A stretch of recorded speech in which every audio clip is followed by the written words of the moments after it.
Otep, bien-aimés frères et sœurs, vous connaîtrez la vérité et la vérité vous affranchira. Ça, c'est pas moi qui le dis, c'est la Bible qui le dit. Mais moi, je vous dis mieux. Vous connaîtrez la vérité historique, notamment celle de vos ancêtres kémites, et vous aurez une vision globale de ce que c'est que la vraie souveraineté politique. J'ajoute, vous reviendrez à la spiritualité africaine ancestrale et vous comprendrez les enjeux de l'indépendance économique.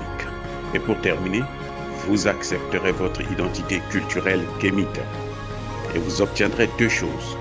La première, c'est la paix. La seconde, c'est le développement, à une condition. L'unité de toute l'Afrique noire, l'unité de tous les Noirs du monde entier.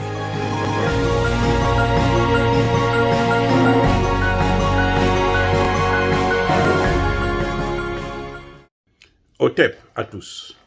Bienvenue sur la chaîne des panafricanistes, par essence, par conviction et par excellence. Celle des citoyens kémites par nécessité et obligation de combat.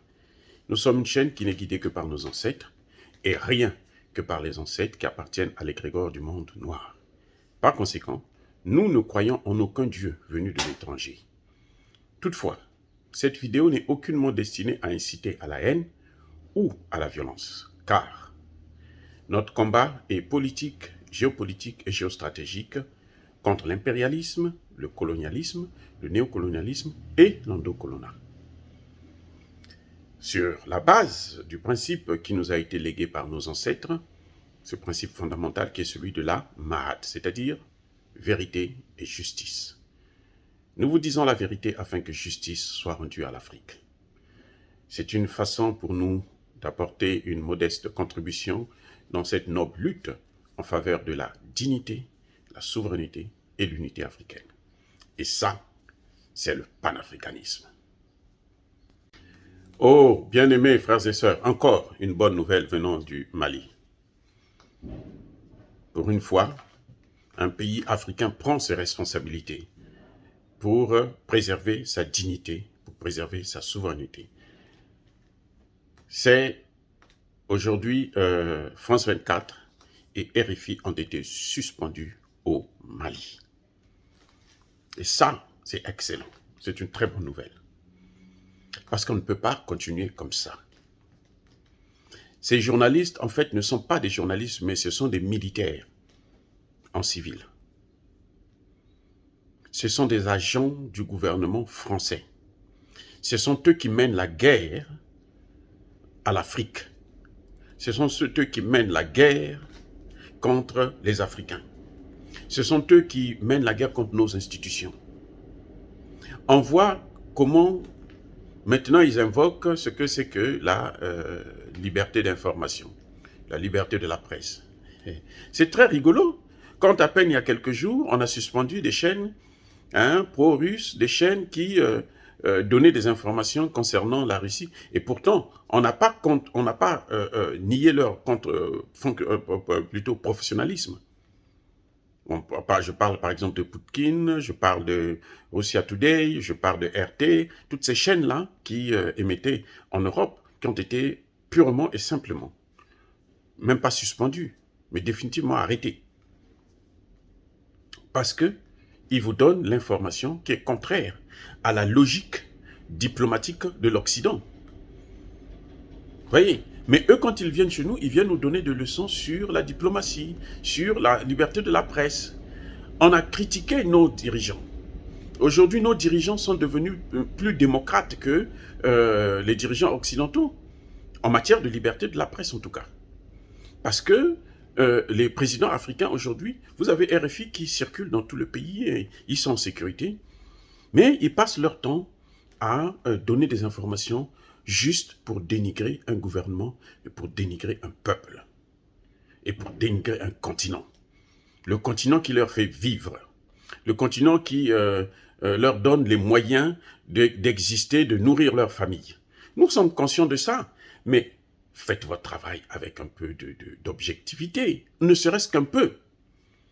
Or, quand vous écoutez RFI, vous écoutez France 24, ils sont là que pour faire la propagande de tout ce qui leur semble mauvais, de tout ce qui peut permettre à ce que la France puissent aller aux Nations Unies pour demander une intervention, pour aller venir détruire nos pays.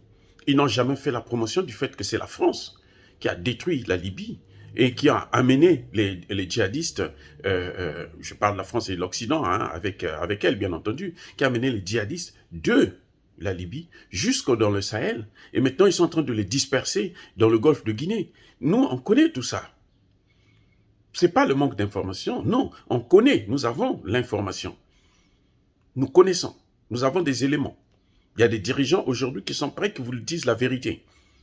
Mais y compris M. Bazoum qui a dit qu'il était là lorsque son prédécesseur avait dit à Sarkozy et Obama que si vous faites la guerre en Libye, mais vous allez déstabiliser tout le Sahel. Et à Obama de répondre à l'époque, we're going to finish the job, c'est-à-dire que nous allons terminer le travail. Et ce terminer le travail, voilà ce que ça donne, le vrai terminer le travail. C'était donc un plan qu'ils avaient de déstabiliser justement la sous-région. Donc, vous voyez, pour moi, je pense que c'est une bonne nouvelle. Et puis, il faut qu'il y ait équité, il faut qu'il y ait un peu plus de justice. Quand la France part avec ses avions, bombarde une cérémonie de mariage, les gens sont en pleine cérémonie de mariage, et le marié est venu témoigner après. On n'a pas entendu RFI venir faire du bruit là-dessus. On n'a jamais jugé aucune autorité française. Emmanuel Macron est là, personne ne l'a inquiété. Ceux qui ont fait ça, personne ne les a inquiétés. Mais à quoi le sang des Africains, c'est quoi? C'est rien du tout. On n'est pas des êtres humains? Non, mais c'est fini ça, monsieur Macron et vos journalistes de merde. C'est fini. C'est fini.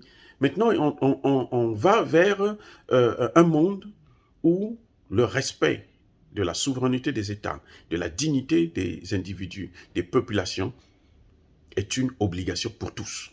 Pour tous. Autant nous respectons le CODERM, les Français qui viennent chez nous, les étrangers qui viennent chez nous en Afrique, ils ne sont pas inquiétés. Ils peuvent faire tout ce qu'ils veulent, ils ne sont pas inquiétés du tout. Mais nous, ici, dans leur pays, surtout en France, on vous demande des papiers à tout bout de champ. Et nous plions à ces règles pour vivre dans ces pays. Et pourquoi eux, quand ils viennent chez nous, ils viennent seulement pour déstabiliser les gouvernements. Laissez encore une fois de plus le Mali tranquille. Dire cela, c'est inciter à la haine ou à la violence. Non. Ce n'est que justice qui est rendue à un peuple. C'est une façon de remettre à ce peuple la dignité. C'est une façon de remettre à ce peuple sa souveraineté. Il faudrait que les journalistes qui viennent en Afrique puissent savoir qu'en Afrique, nous avons des dirigeants. Quel que soit ce qu'ils sont, ce sont nos dirigeants, nous les respectons et eux, ils ont l'obligation, je dis bien l'obligation de les respecter parce que nous respectons leurs dirigeants. Nous respectons leurs dirigeants. Et eux, ils doivent respecter les nôtres aussi. Ils doivent respecter nos peuples, notre culture, notre souveraineté, comme nous faisons lorsque nous sommes dans leur pays. Donc, ce n'est pas de la haine de dire ça, de montrer maintenant que voilà ce que l'Occident crée, hein, qui se répand maintenant en Afrique. C'est-à-dire qu'un gouvernement a le droit de travailler librement. Nous ne sommes pas contre les droits de l'homme. Non, il faut respecter les droits de l'homme. Mais nous sommes contre l'information partielle, où on s'attaque seulement à un gouvernement, on veut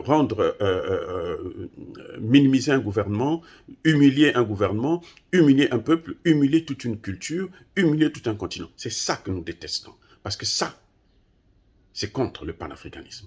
Et tout panafricaniste devrait se lever et acclamer de telles décisions. Voilà, bien-aimés frères et sœurs, nous assumons nos propos, bien entendu, nous sommes une force tranquille, ya bakolerve, ya malembe. J'ai dit.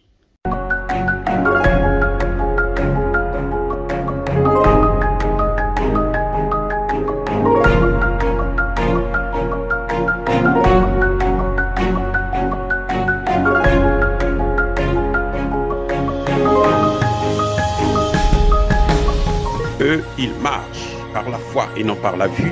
Mais moi, je vous conseille vivement de marcher par la connaissance scientifique et historique, notamment celle de nos ancêtres kémites, par les 5 sens et par l'intelligence. Otep, vive l'Afrique éternelle et que Dieu vous bénisse. Abou Apia.